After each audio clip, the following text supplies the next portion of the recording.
अस्सलाम वालेकुम to everyone. ये सेकंड वीडियो है हमारी सेट्स के कॉन्सेप्ट से रिलेटेड, जो कि 10th क्लास के लिए फर्स्ट एक्सरसाइज के लिए मैंने स्टार्ट की हुई है।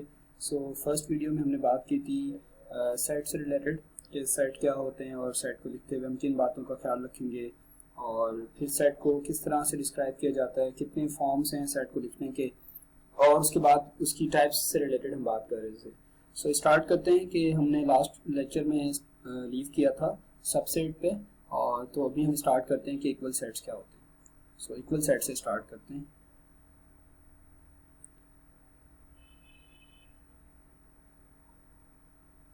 मींस हमने ये देखना है कि दो सेट्स इक्वल कब होते हैं, इक्वल सेट। अच्छा जी, फॉर सपोज एक सेट है ए, उसके अंदर एलिमेंट्स हैं 1 2 3 4 5 एंड 6। दूसरा सेट है बी, उसके अंदर भी कितना एलिमेंट्स हैं 1 2 4 3 6 एंड 5। अब मैं ये कह सकता हूँ कि एक जो सेट ए है वो इक्वल है किसके साथ, बी के साथ। नॉर्मली मैं आपके लिए यहाँ पे साइड नोट्स भी बना रहा हूँ, जो कि आपने इसे माइंड में रखना है अपने, जब भी आप किसी सेट को देखोगे कि इक्वल है या नहीं है। These are the side notes for you. Side notes में आपकी अपने ऐड कर लें कि हमने दो बातों का ख्याल रखना है। पहली बात, हमने जब भी किसी दो सेट को इक्वल कहना है तो उनकी क्वांटिटी सेम हो, क्वांटिटी उनकी सेम हो।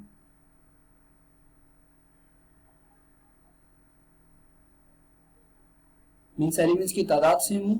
सेकंड, दूसरी बात, एलिमेंट्स भी सेम हो।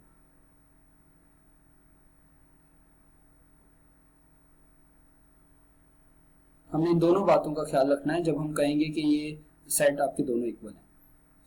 आई होप कि आपको समझ आ गया होगा कि एक सेट दूसरे के इक्वल कब होता है, जब उसमें क्वांटिटी भी दोनों की सेम हो। क्वांटिटी से मुराद ये है कि फर्ज करें इसमें 6 एलिमेंट्स हैं तो इसमें भी 6 एलिमेंट्स हैं, और एलिमेंट्स भी सेम हो, तब हम इसे कहेंगे these sets are the equal sets. इसी के साथ साथ दूसरा कॉन्सेप्ट है जो इसके सिमिलर ही है, उसमें एक चीज को हम रिलैक्स कर देंगे, वो देखें, उसका नाम है इक्विवेलेंट सेट। अक्सर इसका डिफरेंस भी पूछा जाता है, इक्विवेलेंट सेट।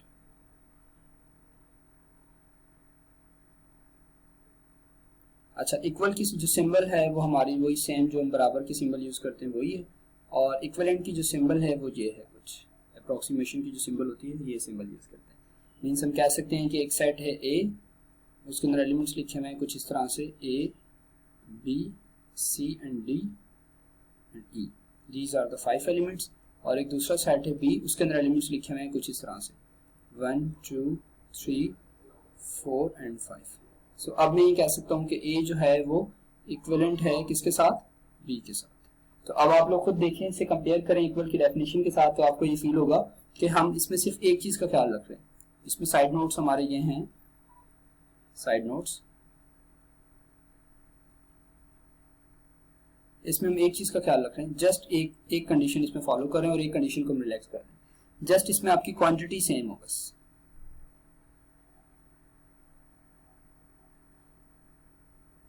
जस्ट हम इसमें क्वांटिटी सेम देख रहे हैं, क्वांटिटी सेम हो,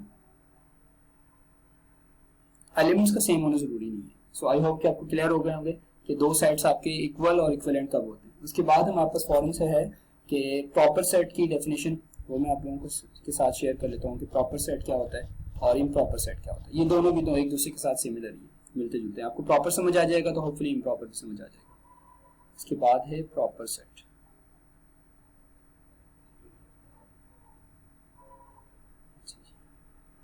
प्रॉपर सेट की बात ये होती है, एक सेट ए जो है इसका सिंबल ये है, this is the symbol for proper set.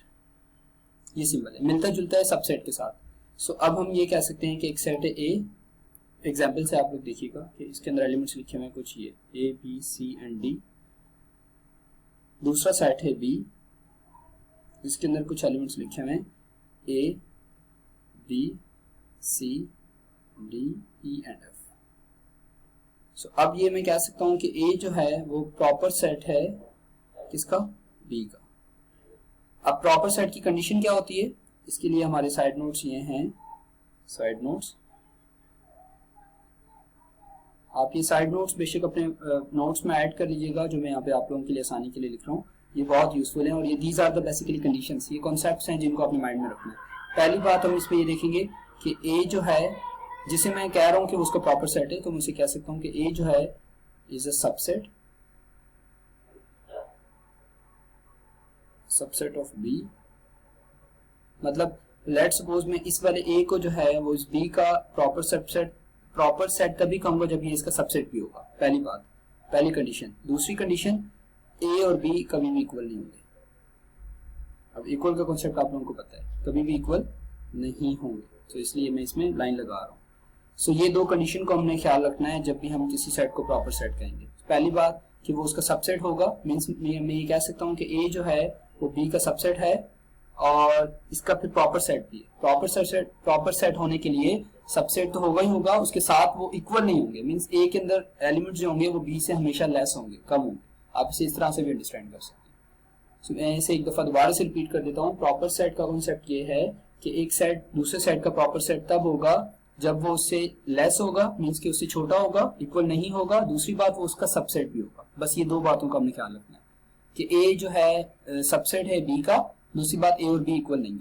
तो इसीलिए हम कह सकते हैं कि ए जो है वो सब प्रॉपर सेट हो गया बी का। अब इम्प्रॉपर में क्या होगा? इम्प्रॉपर हमारा इससे सिमिलर ही है, जैसा ही है। आप देखें जरा, इम्प्रॉपर की कंडीशन जो है वो हमारी ये होती है। इम्प्रॉपर ऑब्वियसली प्रॉपर के अपोजिट होगा, तो अपोजिट है तो मीन्स कोई एक कंडीशन जो है वो जो हम इस पे कंडीशन लगा रहे थे रिस्ट्रिक्शन की, वो उसमें से रिमूव हो जाएगी। Improper set. फर्स्ट करें, एक सेट है ए 1 2 3 and 4, ऑलराइट। और एंड सेकंड है बी, उसके अंदर भी एलिमेंट्स हैं। क्या उसके अंदर एलिमेंट्स हैं? फॉर सपोज यस, इसके अंदर भी एलिमेंट्स हैं हमारे। इसके अंदर एलिमेंट्स कौन से हैं? For suppose 4 3 2 and 1। सो अब मैं कह सकता हूं कि ए जो है वो इम्प्रॉपर है किसका? बी का। This is symbol for improper. अब अगर आप गौर से देखें तो हम इसमें क्या कर रहे हैं, इसमें हम ये देख रहे हैं कि एलिमेंट्स जो हैं जो ए के अंदर है वही सेम एलिमेंट्स बी में हैं। तो मतलब इसके लिए कंडीशन ये है, इसके लिए साइड नोट्स ये हैं आपके लिए, साइड नोट्स, कि ए जो है वो सबसेट होगा, A is a subset of B,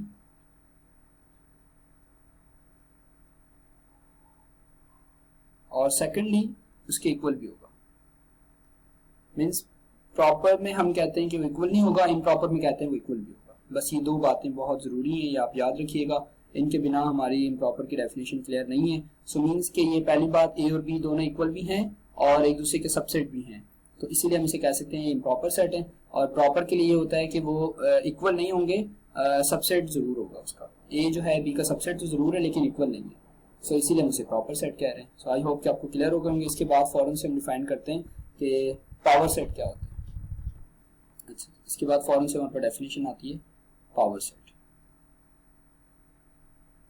अच्छा, पावर सेट जो है वो सबसेट से रिलेटेड ही है, जो हमने पहले सबसेट देखा था। इसका सिंबल ये होता है कुछ इस तरह से, P of A represent for the power set.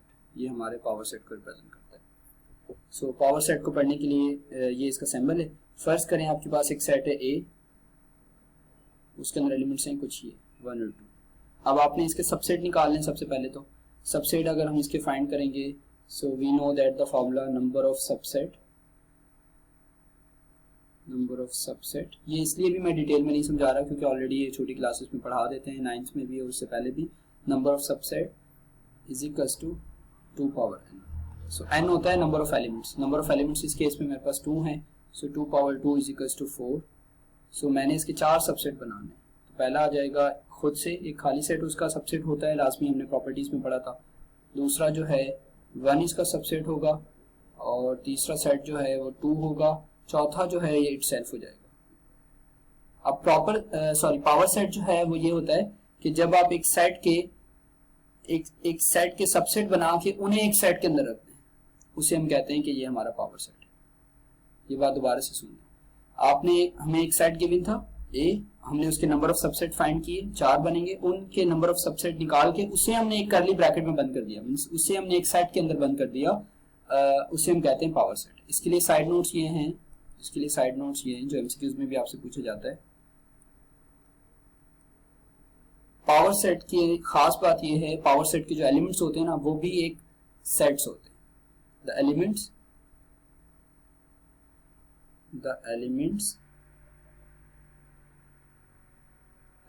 in power sets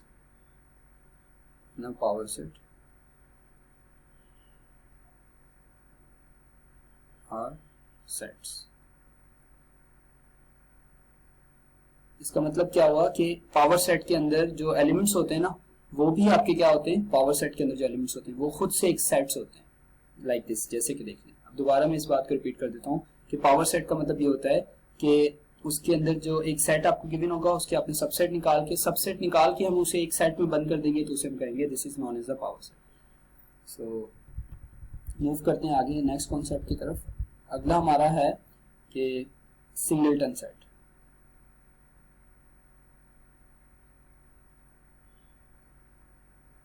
singleton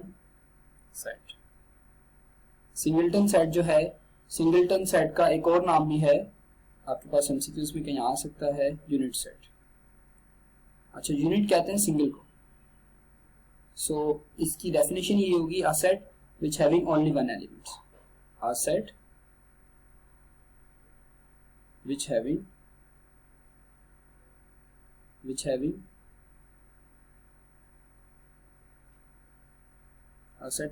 only one element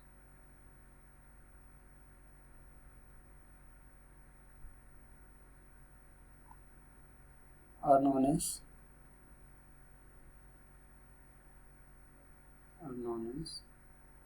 unit set, या आप इसे सिंगलटन सेट भी कह सकते हैं, यूनिट सेट। सो इसकी एग्जांपल क्या होगी? एग्जांपल इसकी बड़ी सिंपल है। a इज इक्वल्स टू, फर्ज करें एक एलिमेंट्स है 1। दूसरी एक एग्जांपल है इसकी, b इज इक्वल्स टू, मैं एक सेट बिल्डर फॉर्म में भी दे देता हूँ, x such that x belongs to the set of natural number को हम n से रिप्रेजेंट करते हैं, एंड x जो है वो स्ट्रिक्टली लेस है किसके साथ, 2 के साथ। सो अब आप इसमें से जब इसे सॉल्व करेंगे तो इसके अंदर से जो एलिमेंट्स मिलेगा ना वो आपको एक ही मिलेगा, क्योंकि सेट ऑफ नेचुरल नंबर 1 से स्टार्ट होते हैं। सो मैं कह रहा हूँ 2 से पहले जो नंबर हो और वो नेचुरल हो तो वो एक ही एलिमेंट होगा 1, तो मीन्स इसे जब मैं सॉल्व करूँगा तो वो यही होगा सेम। सो ये भी आपके पास एक यूनिट सेट की एग्जाम्पल है या सिंगलटन सेट की एग्जाम्पल है। इसके बाद आ जाता है हमारे पास यूनिवर्सल सेट। इसके बाद लास्ट हमारा है यूनिवर्सल सेट। ओके, सो ये universal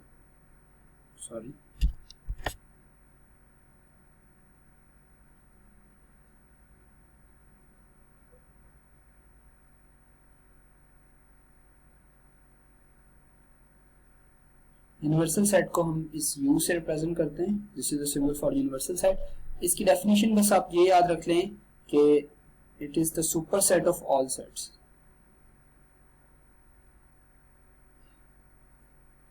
super set of all sets,